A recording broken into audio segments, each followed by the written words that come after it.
நிலைநாட்டிய பல நபர்கள் இந்த உலகில் வாழ்ந்து மறைந்துள்ளார்கள்.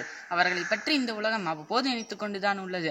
அவ்வரிசையில் இடம்பெற்றுள்ள சகாதேவனின் தர்ம நீதியைத்தான் இன்றைய கதைக்குள் கதை நிகழ்ச்சியில் கேட்க உள்ளோம்.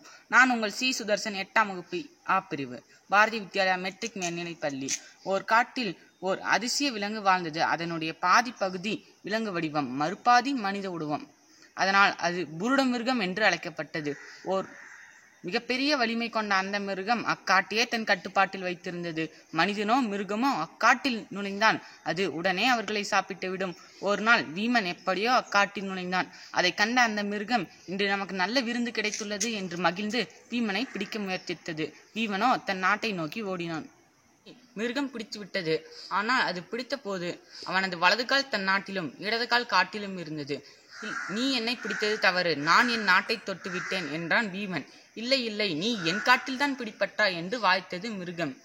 நம் வழக்கை நாமாக தீர்க்க முடியாது, இந்நாட்டு அரசிடம் சென்று நீதி கேட்கலாம் என்றான் வீமன். அதற்கு மிருகமும் ஒப்புக்கொள்ள இருவரும் தர்மன் சபையை அடைந்தனர். தீர்ப்பு வழங்கும் முன் தர்மன் பீமன் பிடிப்பட்ட இடத்தை பார்க்க வேண்டும் என்றான்.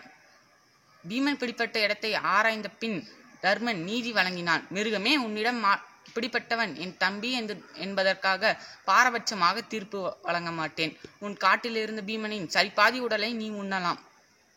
நீதி வலுவாமல் தீர்ப்பு வழங்கிய தர்மனை புருட மிருகம் பாராட்டியது. தீர்ப்பின்படி பீமனின் உடலில் பாதியை உண்ணத் தொடங்கியது. அப்போது சகாதேவன் முன்னே வந்தான். பாண்டவர்களில் அனைத்து நீதி நூல்களையும் அறிந்தவன் இவன்.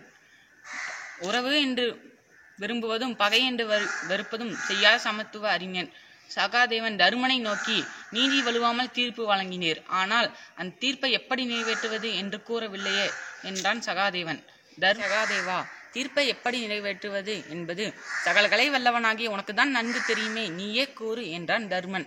அண்ணா, புருட மிருகம் பீமனின் உடலை பாதி உண்ணும் பொழுது மறுபாதியில் இரத்தமோ கீரலோ ஏற்படாமல் உண்ணட்டும் என்றான் சகாதேவன். சகாதேவன் வழங்கிய பதிலை கண்டு புருட மிருகம் மகிழ்ச்சி அடைந்தது. தர்மனை நோக்கி புருட மிருகம், அரசே, நான் ஓர் அறக்கடவில் உன் அறநீதியை சோதிப்பதற்காகவே இப்படி ஒரு சோதனை மேற்கொண்டேன். இந்த சோதனையில் நீ வெற்றி பெற்று விட்டாய். தன் வலிமையால் என்னை கொல்ல முடியும் அறத்திற்கு கட்டுப்பட்டு தண்டனை பெற முன்வந்தான். அறம் கற்பதே கடனாக கொண்ட நீவில் நெடுங்காலம் நீண்டு வாழ்க என்று வாழ்த்தி புருட மிருகம் மறைந்து அறக்கடவுள் உருவம் நீங்கியது. என்ன நேயர்களே, சுவாரஸ்யமான கதை உங்களை சந்தோஷப்படுத்தி இருக்கும் என்று நினைத்து உங்களிடமிருந்து விடைபெறுவது சி. சுதர்சன், 8ஆம் வகுப்பு ஆ பிரிவு, பாரதி வித்யாலயா மெட்ரிக் மேல்நிலைப் பள்ளி.